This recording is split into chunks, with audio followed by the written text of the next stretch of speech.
नमः हरिः ओम्। शङ्कान्त्वा गणपतिं हवामहे कविं कवीनामुपमश्रवस्तमम् ज्येष्ठराजं ब्रह्मणां ब्रह्मणस्पतः नश्यन्मन्नो सेधसाधनम् शङ्कारूपेण वच्चित्तं पङ्कीकृतमभूद्यया शङ्करीयस्य सामाया शङ्कराचार्यमाश्रये प्रह्लादवरदो देवो नृसिंहः परो हरिः नृसिंहोपासकं नित्यं तं नृसिंहगुरुं भजे श्रीसच्चिदानन्दशिवाभिनव्यारसिंहभारत्यभिधान्यतीन्द्रान् विद्यानिधीन् मन्त्रनिधीन् तदात्मनिष्ठान् भजे मानवशम्भुरूपान् सदात्मध्याननिरतं विदधेभ्यः परान्मुखम् नौमि शास्त्रेषु निष्णातं चन्द्रशेखरभारतीम् विवेकिनं महाप्रज्ञं धैर्योदार्यक्षमानिधिम् सदाभिनवपूर्वन्तं विद्यातीर्थगुरुं भजे अज्ञानान्दाह्नवेतीर्थं विद्यातीर्थं विवेकिनां सर्वेषां सुखदं तीर्थं भारतीतीर्थमाश्रये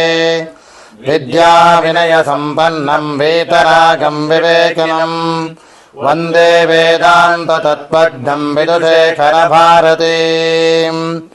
मत्परमहंस परिव्राजकाचार्यवर्या पदवाक्य प्रमाणपारावारपारेण यमनियमासन प्राणायाम प्रत्याहार धारणा ध्यान समाध्यष्टाङ्गयोगानुष्ठाननिष्ठा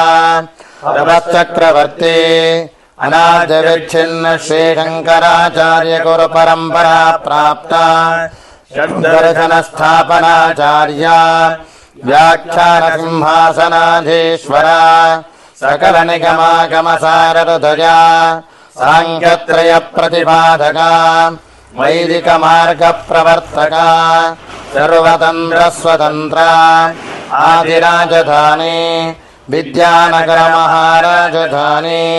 कर्नाटक सिंहासन प्रतिष्ठापनाचार्य श्रीमद्राजाधिराजगुरु भूमंडलाचार्य ऋष्यशृंग परवराधीश्वर तुंगभद्रातीरवासी श्रीमद्विद्याशंकर पादपद्माराधका श्रीमज्जगद्गुरु